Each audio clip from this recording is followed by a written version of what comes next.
I'm supposed to be preparing the slides for the DNN right now.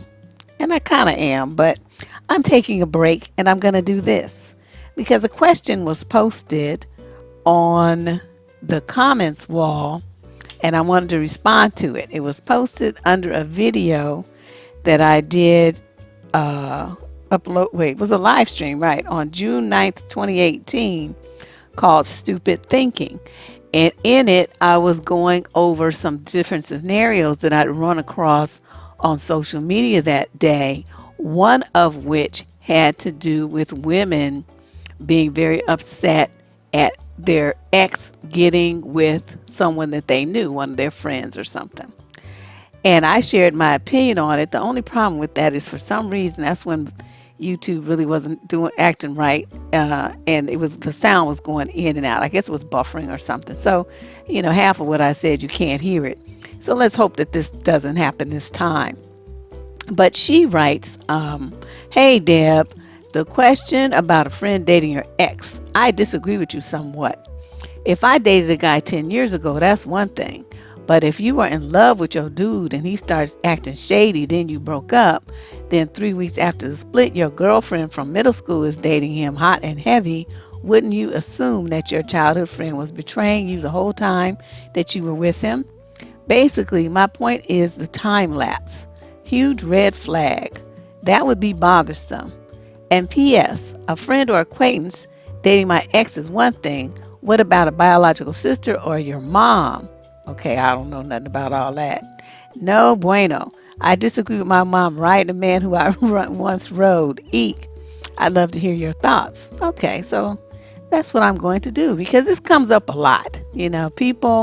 Women just be getting just all caught up in this thing, and dudes do it too. See, dudes do it in a way where there's always violence and bloodshed, and sometimes people die. They just cannot let go, and that is the key here. Letting go of something that you have no control over. And I'll explain that as well as my position on this. Okay, so let me go back to her letter and go over it piece by piece. Okay, she says she disagrees. Okay, that's fine. If I dated a guy 10 years ago, that's one thing. But if you were in love with him and he starts acting shady and break up, then 3 weeks. Okay, she put too much in one sentence. Let me break this apart. Okay, if you dated a guy 10 years ago, it doesn't matter if it was 10 years ago, 10 days ago, 10 minutes ago.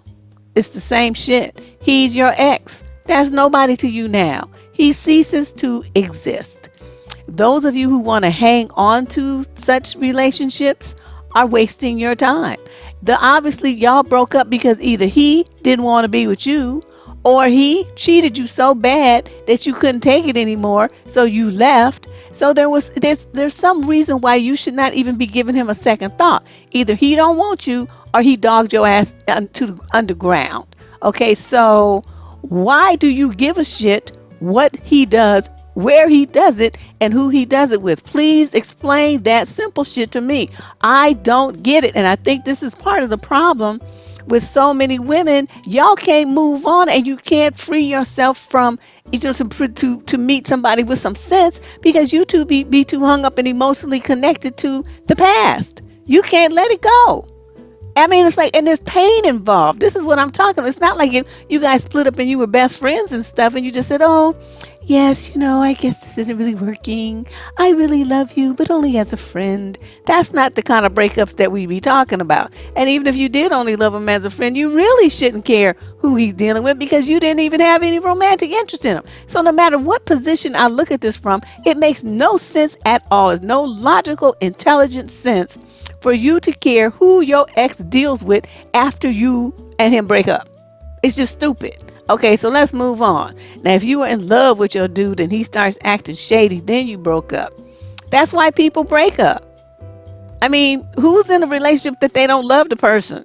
And then, of course you're going to be hurt because you break up. It's sad to break up. You have dreams that get destroyed when you break up. I'm aware of all of that. I've been through a lot of breakups myself. But one thing I will not do is waste my time trying to hope for something and wish for something and stay fixated on past dreams about something that has now gone up in smoke.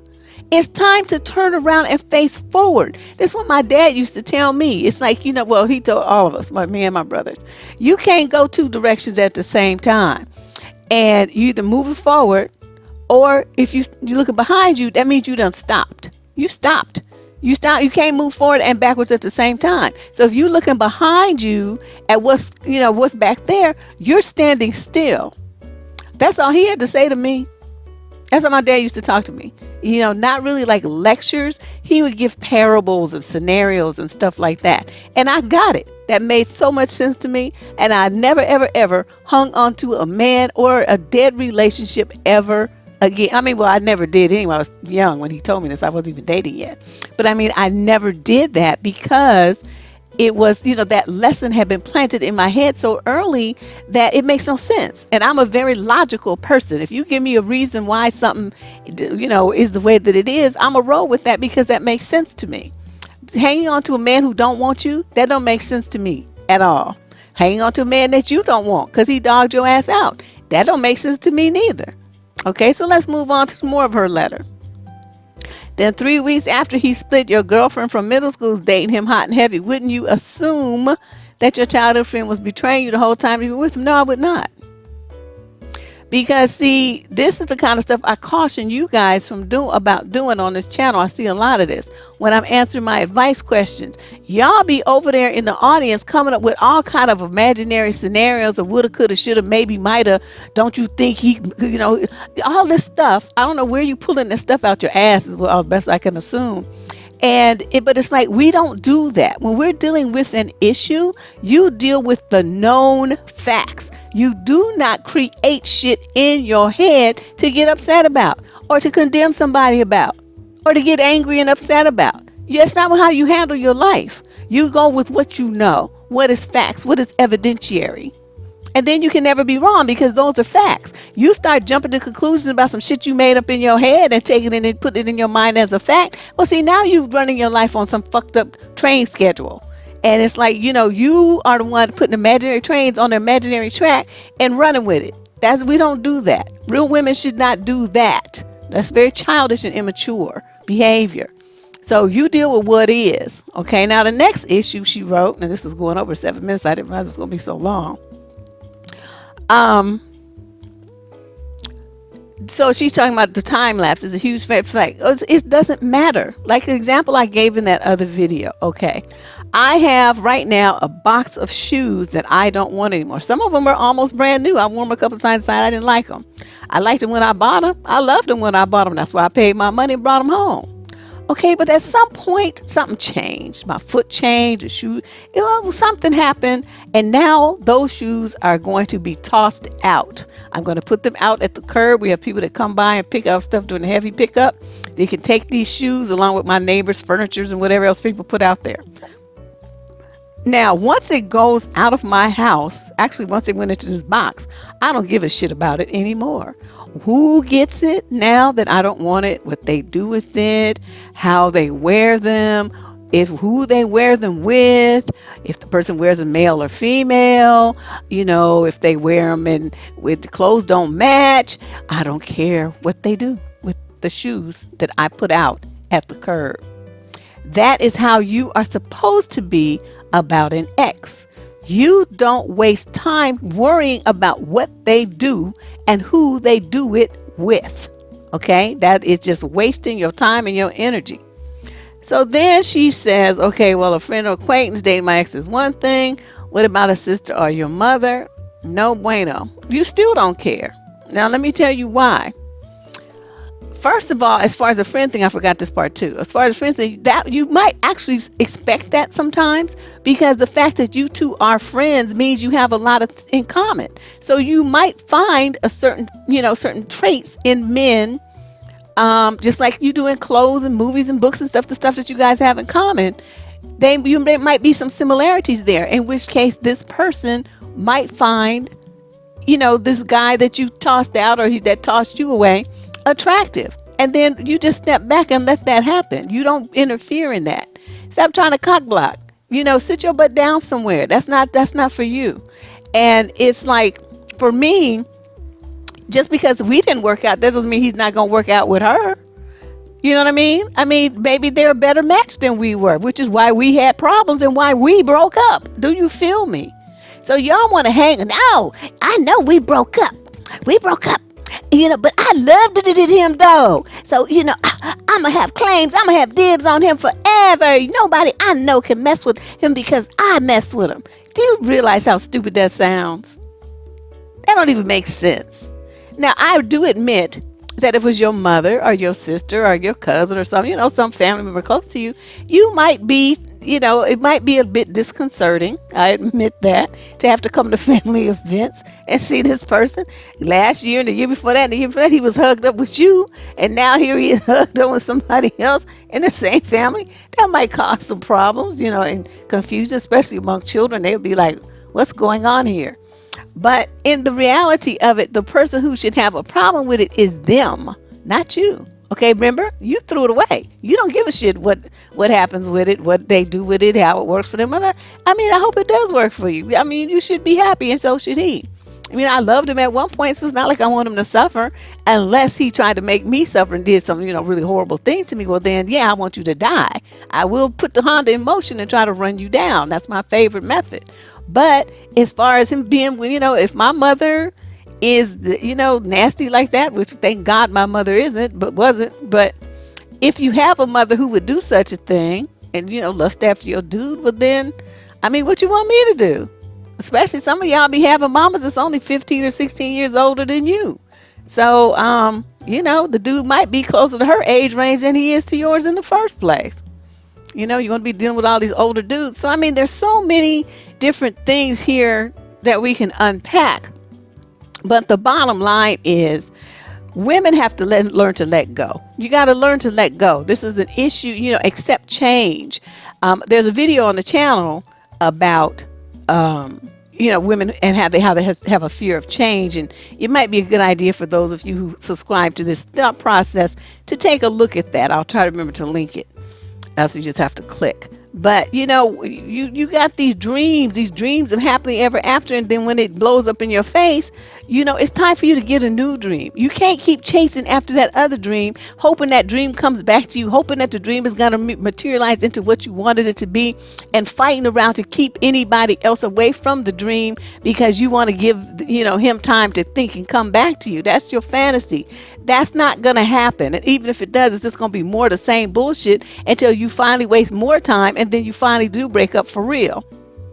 Really, this is my thing. Change can only happen. It can only happen. The wonderful, miraculous, beautiful, life-changing kinds of change that will make you wonder what you were thinking and why you were holding yourself back, why you were limiting your options, limiting your dreams, why you were treating yourself so like you were so small and so nothing.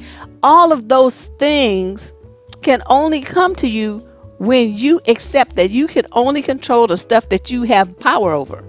A lot of people don't even have power over themselves. So, you are trying to have power over a bunch of other people about who they date. Get real. Okay? If you're trying to control other people in situations where you have no power, you're wasting your time, you're wasting your energy, you're stressing yourself out for nothing. Stop it. It's a very, very foolish way to behave.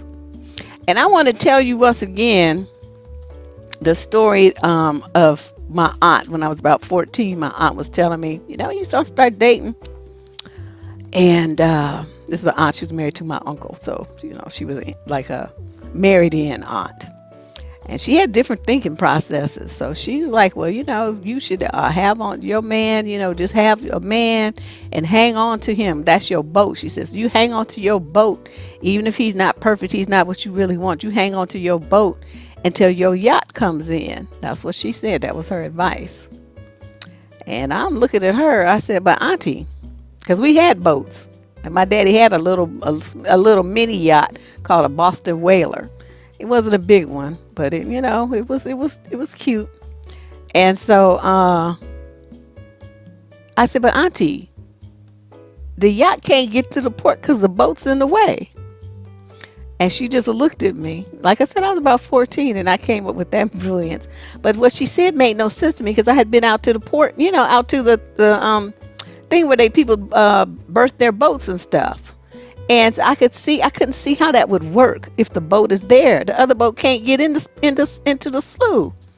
So I'm like, okay, something she's not thinking right. And that's how you guys, thinking, trying to hold on to these nothing ass men and these very sad and sorry relationships. If he does better with someone else, wish him the best. And your friend, wish her the best. Now, am I saying that you have to stay friends with them if it's that uncomfortable for you? No. I never said that, not one time. What I said is you don't control nobody else but yourself, and make the effort to control yourself so that you don't give a shit. Okay? And if you can't do that, then just extricate yourself from the situation. Because I wouldn't care. It's like God, she getting sloppy seconds. Why do I have to have an attitude about it? She should have an attitude about it. She should have more pride than to want to do something like that. But I mean, if she really likes the dude and the dude really likes her, then let that happen. Stop trying to stand in the way and stop change that you have no power over. Understand this. Learn how to lose graciously. Okay? It didn't work for you. Just step back and let it go. Let it go. Because when you let go of what you are, what you have, what you are right now, you leave yourself the space to become what you might be. When you let go of what you have, you get what you need. Okay? Remember that. This is Deb Cooper from survivingdating.com. Please become a subscriber. Hit that subscribe button and that instant notification bell so you can participate in what goes on this crazy channel. I'll talk to you guys tomorrow on the DNN. Be here at 6 p.m. Pacific time. Bye-bye.